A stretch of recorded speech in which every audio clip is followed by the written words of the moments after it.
Please, I'm begging you. Don't do this. I'll do anything. The courtroom froze at the desperate words. Marcus Bennett, who had spent 5 years of marriage believing his wife was barren, had walked in expecting a simple divorce. He thought he had won. 5 years, no children, no hope, and finally freedom. But as the heavy wooden doors opened, his ex-wife Leah walked in with calm steps. She was heavily pregnant, her hand resting protectively on her belly. Marcus's breath caught in his throat. The world he had built on arrogance shattered in a single instant. Whispers filled the air, people shifting in their seats as the scene unfolded. Marcus had called her barren, worthless, incapable of giving him an heir. Now, on the very day he hoped to sever their bond forever, she appeared carrying the one thing he had long demanded: life. Before we reach this moment, let's go back. Marcus Bennett and Leah once seemed like the perfect couple. Their modern townhouse in Chicago shone with polished glass windows and sleek furniture. Both worked demanding jobs. Marcus in finance, Leah in marketing. They were admired by friends, envied by colleagues, and appeared untouchable. Yet beneath the glossy surface, one thing was missing: children. Year after year passed in silence. No laughter, no tiny footsteps. Only the unspoken ache that grew heavier with each month. At first, Marcus reassured her with soft words. "It will happen when the time is right, Leah. Don't worry." She clung to that promise, going through endless tests, painful appointments, and sleepless nights filled with hope. But every negative result chipped away at her spirit, leaving her feeling smaller, while Marcus's patience thinned into anger. Leah endured not only her own disappointment but also the cruelty of Marcus's family. Sunday dinners turned into interrogations. His mother sighed loudly, muttering, "A family isn't complete without children." His sisters giggled behind her back, whispering that Marcus had chosen the wrong woman. At first, Marcus defended her, brushing away their insults. But over time, their words became his own weapon. Frustration brewed into venom. Arguments broke out over the smallest things: a burnt dinner, a misplaced paper. They always circled back to the same accusation. 5 years, Leah. 5 years of nothing. What good are you to me if you can't even give me a child? Leah tried everything: adoption, counseling, treatments. But Marcus refused. To him, her worth was measured by children, by heirs, by the continuation of his name. And because she could not give him that, he began to see her as a failure. Their home turned into a battlefield of resentment. The bed grew cold, the nights silent, the love they once shared now buried under bitterness. Marcus stayed out late, returning with the smell of alcohol, or worse, the faint trace of perfume that wasn't hers. Confrontations became storms. One night, in a rage, he spat cruelly. "Maybe if you were a real woman, I wouldn't have to look elsewhere." Leah's tears flowed, but Marcus's anger was unstoppable. Then came the night that ended everything. It was a stormy October evening, thunder crashing as rain lashed the windows. Leah pleaded through her sobs. "Marcus, please don't do this. Don't throw us away." But Marcus slammed his fist on the counter. "I've wasted enough time. Pack your things. Leave. You're barren, Leah. I can't waste another day with you." With her heart breaking, she gathered her belongings and stepped into the storm. The rain soaked her hair and clothes as she dragged her small suitcase through the street. Neighbors peeked from behind curtains but offered no help. The door slammed behind her like the sound of final judgment. Each step forward was heavy, but something inside her stirred. Marcus had cast her out, labeling her defective. Yet in the ache of rejection, she discovered a small spark: determination. Leah whispered to herself through trembling lips, "This isn't the end." She rented a modest apartment downtown. Its walls were bare, the floors worn, but it was hers. She painted one wall green, strung lights across the ceiling, and bought a small bookshelf. Every choice she made was her declaration. She was starting over. Nights were lonely, meals were for one, and silence pressed hard against her. But slowly, the quiet turned into clarity.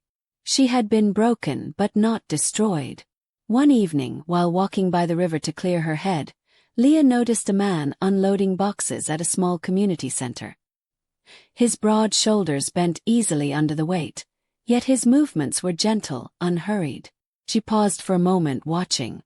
When their eyes met, he gave her a warm smile. "Cold evening, isn't it?" he said. She nodded, surprised at how natural the exchange felt. His name was David Monroe, a volunteer who spent evenings helping set up food drives and tutoring kids. Their conversation was brief, just a few words about the weather, but something about his kindness stayed with her. For the first time in months, Leah went home with a lighter heart, replaying his smile in her mind. She didn't know why, but she hoped she might see him again.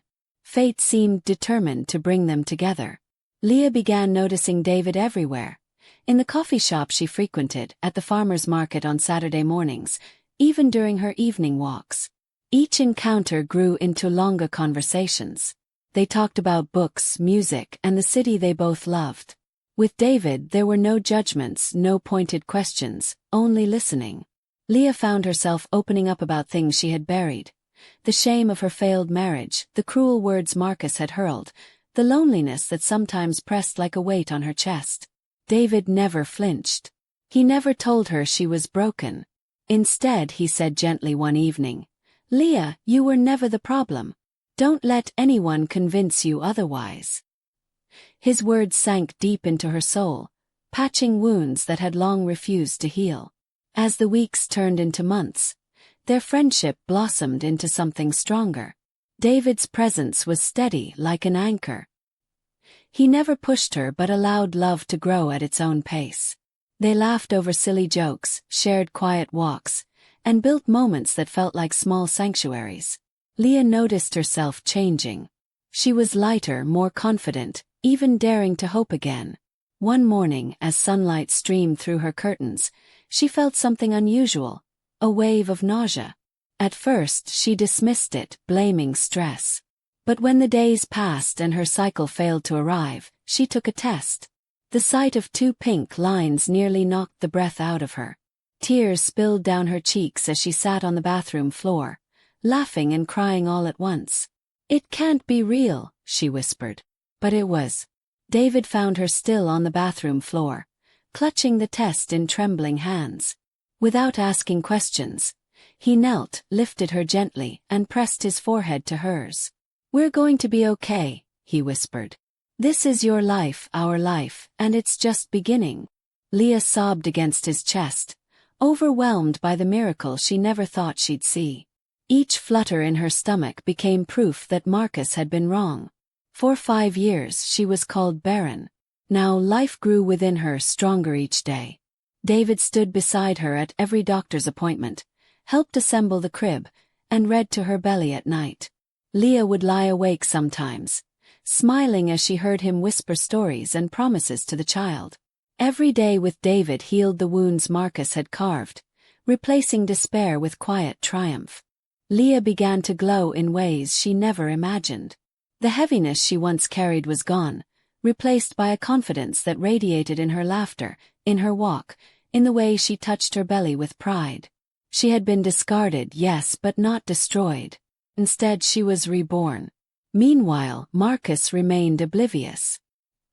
He had filed for divorce months earlier, assuming Leah would never fight back. In his mind, the process was a mere formality, just paperwork to seal her shame. He walked into the courthouse one bright March morning, dressed in his navy suit, certain of victory. What he didn't know was that Leah would walk in that same room, carrying more than just dignity. She carried proof that his cruelest words had been lies. And when their eyes met across the courtroom, Marcus's world would collapse. Marcus entered the courthouse that morning with a sense of smug confidence. He adjusted his cufflinks, smoothed the lapel of his tailored suit, and strode toward the clerk's desk as if he owned the room. His lawyer followed closely, murmuring reminders about the case, but Marcus barely listened. To him this was already over. "She won't show up," he muttered under his breath. "Too ashamed. Too weak." He pictured himself walking out, free at last, with no ties to a woman who had failed him. In his mind, Leah was still broken, barren, and humiliated. He expected silence, compliance, and a swift signature from the judge. What Marcus did not expect was that the very woman he had cast aside would appear with a strength that silenced the entire courtroom. The judge entered, his robes brushing the floor as he took his seat. "We will hear the case of Bennett versus Bennett. Is the petitioner ready to proceed?" Marcus straightened his posture, giving a confident nod. His lawyer placed the papers in front of him, each page a reminder of the victory he thought certain. The gallery was quiet, the air heavy with anticipation. Marcus leaned back slightly, a smirk tugging at his lips. He had convinced himself Leah would never dare face him again. But then the wooden doors creaked open at the back of the courtroom. A hush fell instantly. Heads turned. The rhythm of footsteps echoed on the tiled floor. Marcus glanced up casually, only to freeze when his eyes met Leah's. She walked in slowly, her back straight, her head high. A long, flowing coat draped over her shoulders, but it could not conceal the roundness of her belly. Leah was visibly pregnant, radiant, and unshaken. Gasps rippled across the room. The clerk's pen stopped midair, the reporter paused, even the spectators leaned forward. Marcus's hands trembled, the pen he held rolling off the table unnoticed. His heart pounded in his chest as whispers filled the room. "Is that her? She's pregnant." Every sound blurred together as his world tilted. For 5 years he had called her barren. For 5 years he had mocked her.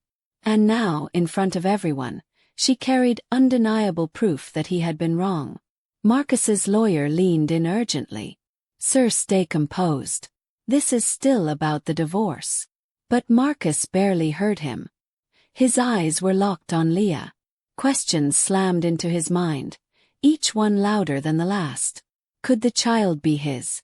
Was this the result of their final attempts before she left? Or was it another man's child, a gift he could never give her? The uncertainty gnawed at him, leaving him shaken. Leah moved forward with deliberate grace, her hand resting protectively on her belly. She did not glance away. Every step seemed to declare, she was no longer broken, no longer his to control. The judge tapped his gavel. "Order in the court." Leah took her seat calmly, her posture firm, her gaze steady. Marcus tried to steady his breathing, but his chest tightened. He remembered every insult, every cruel word he had thrown at her. He recalled his mother's sneers, his sister's laughter, his own voice declaring her useless. And now the evidence of his failure sat directly across from him, unshaken. Leah placed her hand over her stomach and looked straight at him. There was no fear in her eyes, only strength. For Marcus, that look was unbearable. It was as if the roles had reversed. She had power and he had none. The gallery buzzed with whispers, people nudging each other, exchanging stunned glances. Marcus shifted uncomfortably, tugging at his tie. His lawyer whispered again, "Proceed with the case. Ignore her presence." But how could he? Leah's quiet confidence spoke louder than any words. She didn't need to argue or defend herself. Her very existence in that moment was a victory. Marcus felt the weight of regret pressing down on him.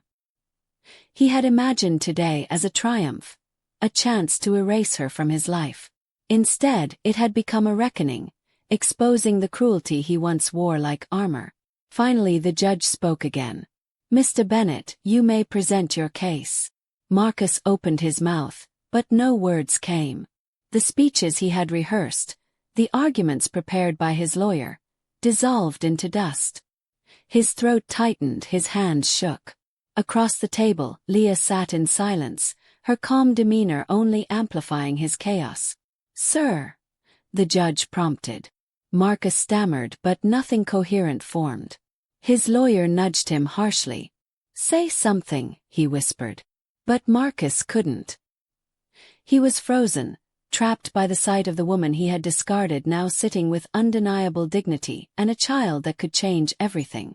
Leah finally raised her eyes and met his directly. The intensity in her gaze pierced him like a blade. For years he had watched her cry, beg and break. Now she was steady, unflinching and victorious. Marcus felt his knees weaken. The gallery murmured again. "Look at him, he's falling apart." His palms grew sweaty, his heart raced. For the first time in years, he was the one shrinking under her stare. He had mocked her pain, but now he was drowning in his own humiliation. Leah didn't need to say a single word. Her presence told the whole story. Suddenly, Marcus lurched forward, his pride crumbling in front of everyone. Ignoring his lawyer's protests, he fell to his knees on the cold courtroom floor. Gasps rippled through the audience. "Leah, please," he whispered at first, then louder, his voice cracking. "Please don't go through with this divorce. That child, it's mine, isn't it? Please come back." His desperation poured out raw and unfiltered. He reached toward her as though he could pull her back into his grasp. The room held its breath. The man who once called her worthless now begged for her forgiveness, trembling like a child before her. Leah remained still, her hands folded over her belly, her expression unreadable. She had dreamed of this moment, imagined what it would feel like to see Marcus brought low. Yet standing here she felt something colder, sharper, clarity. Marcus's voice grew frantic. "I was wrong. Called you Barren, I blamed you. But I see now, I'll change. Please don't take this from me. We can fix it." His words stumbled into sobs, tears streaking down his cheeks. The judge struck his gavel sharply. "Mr. Bennett, you are out of order. Rise immediately." But Marcus did not move. His entire being was fixed on Leah, desperate, broken and powerless. The spectators leaned forward, unable to look away. Whispers floated through the room. "Is that really Marcus Bennett on his knees? Unbelievable." His lawyer tugged at his sleeve, whispering harshly, "Sir, get up. You're humiliating yourself." But Marcus couldn't rise. Pride, the armor he had always worn, had cracked into pieces. Leah's silence was more painful than any insult she could throw at him. He searched her face for a trace of sympathy, some sign that she might still love him. But what he saw was resolve. Her calm expression told him everything. He was too late. Finally Leah spoke. Her voice was soft but carried through the hushed courtroom. "Marcus, this isn't a negotiation. You chose this path when you threw me out, when you called me Barren. You don't get to rewrite it now." Her words struck him like blows. He shook his head violently, tears streaming. "No, you don't understand. I was blind, Leah. See it now. That child, it has to be mine. Please don't do this." Leah's gaze never faltered. "You lost the right to claim me or this child when you abandoned me. This is not your redemption." The judge tapped his gavel, struggling to restore order. "Mr. Bennett, sit down. This hearing will proceed under the law, not personal pleas." But Marcus barely heard. His eyes stayed locked on Leah, his hands trembling. "I can change," he cried, his voice breaking. "I'll be better. I'll be the man you wanted me to be. Just give me one more chance." The gallery shifted uncomfortably, the murmurs now tinged with pity. Some shook their heads, whispering that Marcus was only sorry because she was no longer under his control. Others watched Leah, their eyes full of admiration for her strength. Leah kept her composure, her hand resting gently on her belly. For 5 years she had been silenced, her worth reduced to nothing by the man kneeling before her. Now she held power without even raising her voice. She inhaled slowly and said, "This isn't about second chances. This is about me reclaiming the life you tried to take from me." Marcus's body sagged at her words. His sobs echoed against the courtroom walls, sharp reminders of how far he had fallen. Leah's eyes softened, but only slightly. She didn't hate him, she had simply outgrown him. The judge, now visibly irritated, raised his voice. "Mr. Bennett, control yourself. If you cannot conduct yourself properly, I will have you removed. The bailiff stepped forward, but Marcus lifted his hands in surrender. He staggered to his feet, his suit crumpled, his face streaked with tears. He tried to straighten his tie, but the gesture looked pitiful rather than composed. Leah watched quietly, unmoved by his attempt to regain dignity. She had lived through years of his pride and cruelty. Now the image of him broken held no triumph for her, only finality. Marcus's lawyer leaned close, whispering urgently, "Say nothing more. Let me handle this." But Marcus shook his head. "No," he muttered hoarsely. "This is between us."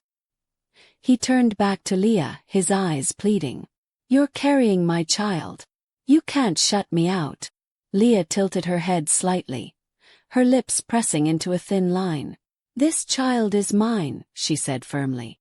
"I don't owe you anything. Not my forgiveness, not my love, and certainly not this child's future." The words reverberated through the room like thunder. Marcus stumbled back as though struck. The gallery erupted into soft gasps and whispers. "She said it's hers alone. Did you see his face?" Marcus's chest tightened, his breath coming in short, uneven bursts. He had imagined this courtroom as the place where he would finally sever ties, walking away victorious. Instead, it had become the stage of his public defeat. His reputation, his pride, even his carefully crafted image, all crumbled before the eyes of strangers. Leah's poise, her calm defiance, only magnified his downfall. He wanted to rage, to shout, but his strength was gone. The judge struck his gavel again. "We will proceed. The petitioner has filed for divorce. The respondent is present. The court will hear her side." Leah nodded politely and began to speak, her voice steady and clear. She described the years of insults, the pressure, the humiliation she endured at Marcus's hands. She did not exaggerate or lash out. She simply told the truth, and the truth was enough. Every word pierced Marcus deeper than any accusation. He shifted in his chair, unable to look at her, the weight of his actions finally bearing down on him. When Leah finished, silence filled the room. The judge nodded slowly, his face thoughtful. "This court recognizes the testimony of Mrs. Bennett. Given the circumstances, this divorce will proceed with due consideration for her well-being and the child she carries." Marcus flinched at the mention of the child. His lawyer scribbled notes furiously, but Marcus barely noticed. His focus remained on Leah, the woman who had once been his and now stood completely out of reach. He wanted to shout that he still loved her, but deep down he knew the truth. He loved only the idea of control, not her. Leah lowered her gaze briefly, then looked up again, her eyes shining with unshed tears, not of sorrow but of release. For the first time in years she felt free. The weight Marcus had forced upon her was gone. The child she carried was not a chain to the past but a promise of the future. Marcus watched helplessly as she radiated strength he had never recognized before. His lips trembled as he whispered under his breath, "What have I done?" But no one answered. The courtroom had already spoken. Leah had won, not through revenge or anger, but through survival. The judge cleared his throat and continued with the formalities of the case, but the tension in the room lingered like a heavy cloud. Marcus sat slumped in his chair, his once polished image shattered. He stole glances at Leah, hoping for a flicker of compassion. But Leah remained steady, her eyes forward, her hand resting protectively on her belly. She didn't need to speak again. Her silence carried the weight of justice.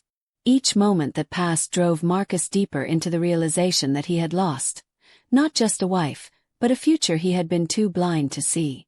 The judge finally delivered the ruling. The marriage between Marcus Bennett and Leah Bennett is hereby dissolved. Custody and rights regarding the child will be determined in future hearings, but for now, the respondent's welfare and that of her unborn child are paramount. The gavel struck the desk with a resounding crack. Leah exhaled, relief washing over her like a tide. Marcus's chest heaved as if the sound had struck him physically. He lowered his head, unable to meet anyone's eyes.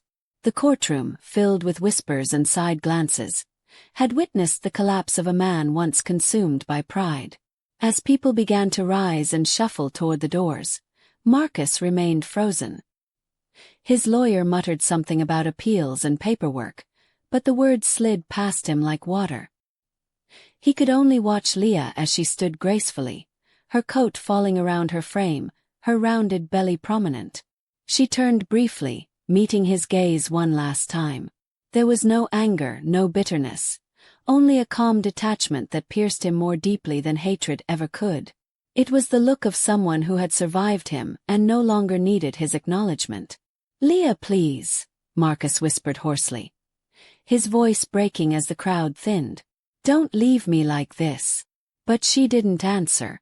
She simply turned away and walked toward the exit, each step echoing with quiet finality. The bailiff held the door open for her, and with one last stride, she disappeared from the courtroom. The sound of the door closing rang in Marcus's ears like thunder. His hands clenched into fists, his chest heavy with regret. The woman he had belittled and broken had risen beyond his reach outside the courthouse.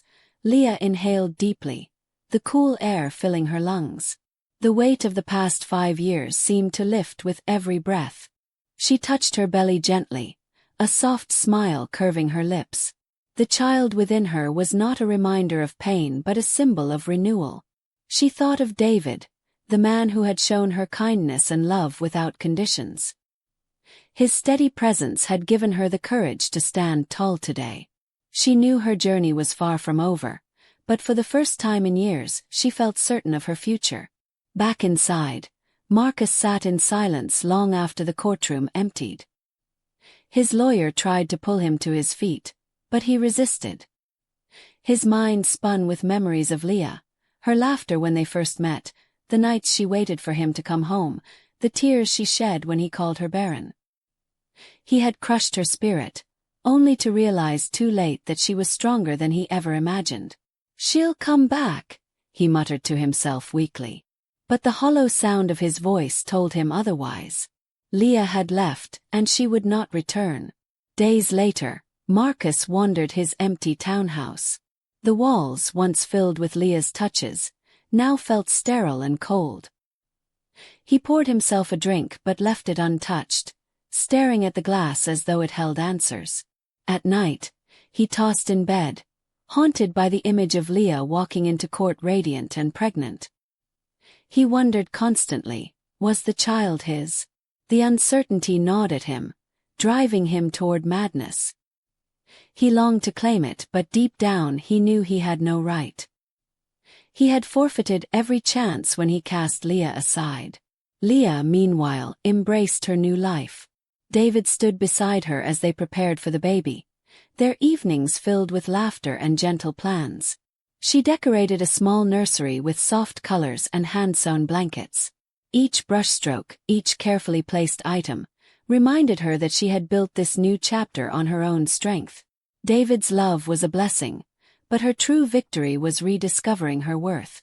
The child growing inside her was not proof for anyone else. It was a gift to herself, proof that she was never broken. One evening, as she rocked in a chair by the window, Leah whispered to her unborn child, "You saved me without even knowing it. You gave me back my life." The city lights shimmered outside, a reflection of her newfound peace. She no longer carried the weight of Marcus's words. They had lost their power. What remained was resilience, a strength that pulsed through her with every heartbeat. The past would always exist, but it no longer defined her. She had risen, and nothing could take that away. Marcus never recovered from that day in court. His pride, once his fortress, had become his prison. The memory of Leah's calm strength haunted him endlessly. Meanwhile, Leah stepped into her new life with courage. She was no longer the broken woman cast into the rain. She was a mother, a survivor, and a woman who had reclaimed her voice. Her story was not one of defeat but of rebirth. And though Marcus's world had crumbled, Leah's had just begun, bright, steady, and filled with the promise of tomorrow.